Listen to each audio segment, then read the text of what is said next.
2 ദിനവൃത്താന്തം അധ്യായം 9. ഷേബാരാജ്ഞിയുടെ സന്ദർശനം.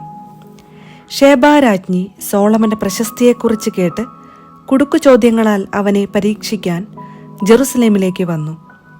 സുഗന്ധദ്രവ്യങ്ങൾ, ഏറെ സ്വർണം, രത്നങ്ങൾ എന്നിവയുമായി അനേകം ഒട്ടകങ്ങളും ഒരു വലിയ പരിവാരവുമായാണ് വന്നത്.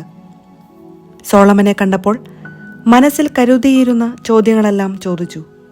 സോളമൻ ചോദ്യങ്ങൾക്കെല്ലാം ഉത്തരം നൽകി. ഉത്തരം നൽകാൻ ആവാത്ത വിധം ഒന്നും അവന് അജ്ഞാതമായിരുന്നില്ല. സോളമന്റെ ജ്ഞാനവും അവൻ പണിത കൊട്ടാരവും അവന്റെ മേശയിലെ വിഭവങ്ങളും സേവകന്മാരുടെ പീഠങ്ങളും ഭൃത്യന്മാരുടെ പരിചരണവും വേഷവിധാനങ്ങളും പാനപാത്രവാഹകരും അവരുടെ ചമയങ്ങളും ദേവാലയത്തിൽ അവൻ അർപ്പിച്ച ദഹനബലികളും കണ്ട് ഷേബാരാജ്ഞി സ്തബ്ധയായി. അവൾ രാജാവിനോട് പറഞ്ഞു, ഞാൻ എൻ്റെ നാട്ടിൽ വെച്ച് അങ്ങയെയും അങ്ങയുടെ ജ്ഞാനത്തെയും കുറിച്ച് കേട്ടതെല്ലാം വാസ്തവമാണ്.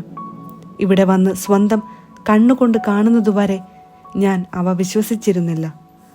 അങ്ങയുടെ ജ്ഞാനത്തിൻ്റെ മഹാത്മ്യത്തിൽ പകുതി പോലും ഞാൻ അറിഞ്ഞിരുന്നില്ല. ഞാൻ കേട്ടതിനേക്കാൾ എത്രയോ ശ്രേഷ്ഠനാണങ്ങ്. അങ്ങയുടെ ഭാര്യമാർ എത്ര ഭാഗ്യവതികൾ!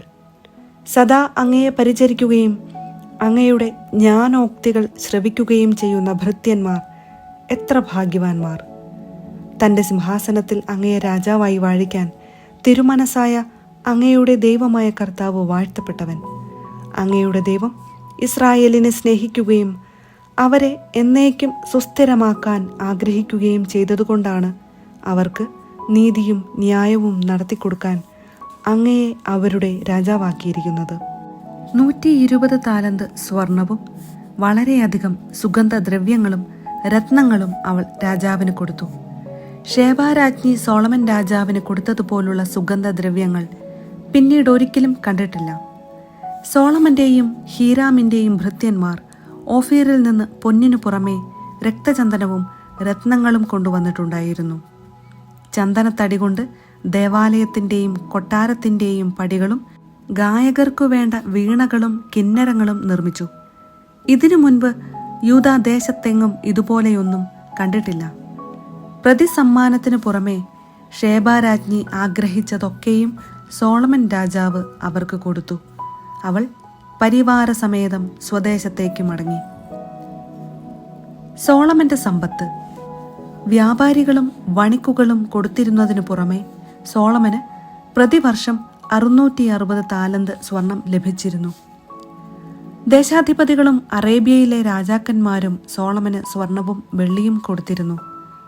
അടിച്ചു പരത്തിയ സ്വർണം കൊണ്ട് സോളമൻ 200 വലിയ പരിചകൾ ഉണ്ടാക്കി. ഓരോ പരിചയ്ക്കും 600 ഷെക്കൽ സ്വർണം വേണ്ടി വന്നു. 300 ഷെക്കൽ വീതം തൂക്കമുള്ള 300 ചെറിയ പരിചകളും അവൻ സ്വർണപ്പാളികൾ കൊണ്ട് നിർമ്മിച്ചു.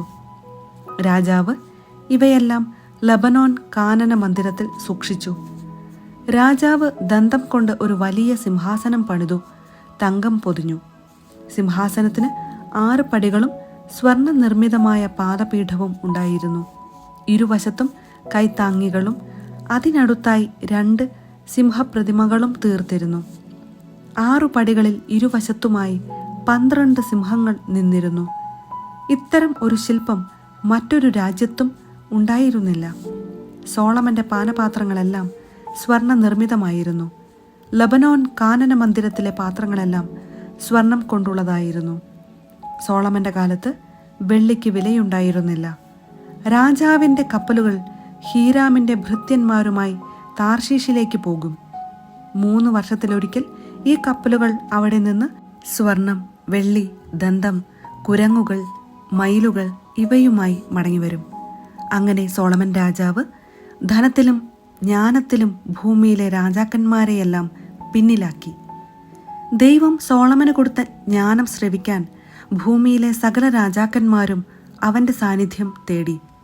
ഓരോരുത്തരും ആണ്ടുതോറും സ്വർണവും വെള്ളിയും കൊണ്ടുള്ള ഉരുപ്പടികൾ, തുണിത്തരങ്ങൾ, മീറ, സുഗന്ധദ്രവ്യം, കുതിര, കോവർക്കഴുത എന്നിവ ധാരാളമായി അവന് സമ്മാനിച്ചു. കുതിരകൾക്കും രഥങ്ങൾക്കുമായി 4000 ലായങ്ങളും 12000 കുതിരച്ചേകവരും ഉണ്ടായിരുന്നു. രാജാവിന്റെ അടുത്ത് ജെറുസലേമിലും രഥനഗരങ്ങളിലുമായി അവരെ നിർത്തി. യൂഫ്രട്ടീസ് മുതൽ ഫിലിസ്ത്യ ദേശം വരെയും ഈജിപ്തിന്റെ അതിർത്തി വരെയുമുള്ള എല്ലാ രാജാക്കന്മാരുടെയും അധിപനായിരുന്നു സോളമൻ. ജെറുസലേമിൽ വെള്ളി കല്ലുപോലെ അവൻ സുലഭമാക്കി. ദേവദാരു ഷെഫേല താഴ്വരയിലെ അത്തിമരം പോലെ സമൃദ്ധവുമാക്കി. ഈജിപ്തിൽ നിന്നും മറ്റെല്ലാ ദേശങ്ങളിൽ നിന്നും കുതിരകളെയും സോളമൻ ഇറക്കുമതി ചെയ്തിരുന്നു. സോളമന്റെ ആദ്യാവസാനമുള്ള മറ്റു പ്രവർത്തനങ്ങൾ നാഥാൻ പ്രവാചകന്റെ ചരിത്രത്തിലും ഷീലോന്യനായ അഹിയായുടെ പ്രവചനത്തിലും ദീർഘദർശിയായ ഇദ്ദോനും നെബാത്തിന്റെ മകനായ ജെറോബോവാമിനെ കുറിച്ച് ലഭിച്ച ദർശനങ്ങളിലും രേഖപ്പെടുത്തിയിട്ടുണ്ടല്ലോ. സോളമൻ 40 വർഷം ജെറുസലേമിൽ ഇസ്രായേൽ മുഴുവന്റെയും അധിപനായി വാണു. അവൻ പിതാക്കന്മാരോട് ചേർന്നു തന്റെ പിതാവായ ദാവീദിന്റെ നഗരത്തിൽ സംസ്കരിക്കപ്പെട്ടു. മകൻ രഹോബോവാം ഭരണമേറ്റു.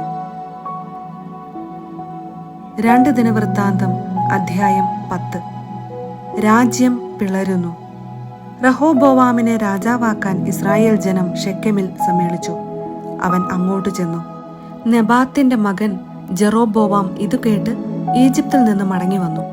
അവൻ സോളമന്റെ അടുത്തുനിന്ന് ഈജിപ്തിലേക്ക് ഒളിച്ചോടിയതായിരുന്നു.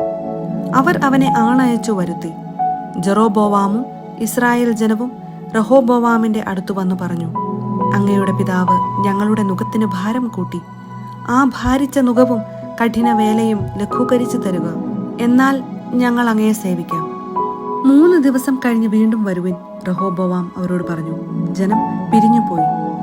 അപ്പോൾ രഹോബോവാം രാജാവ് തന്റെ പിതാവായ സോളമന്റെ വൃദ്ധരായ ഉപദേശകന്മാരോട് ആലോചിച്ചു, ഈ ജനത്തിന് എന്തുത്തരം നൽകണമെന്നാണ് നിങ്ങളുടെ അഭിപ്രായം? അവർ പറഞ്ഞു, അങ്ങ് ഈ ജനത്തോട് നല്ല വാക്കു പറഞ്ഞ് അവരെ സന്തോഷിപ്പിക്കുകയും അവരോട് ദയ കാണിക്കുകയും ചെയ്താൽ അവർ എന്നും അങ്ങയുടെ ദാസന്മാരായിരിക്കും.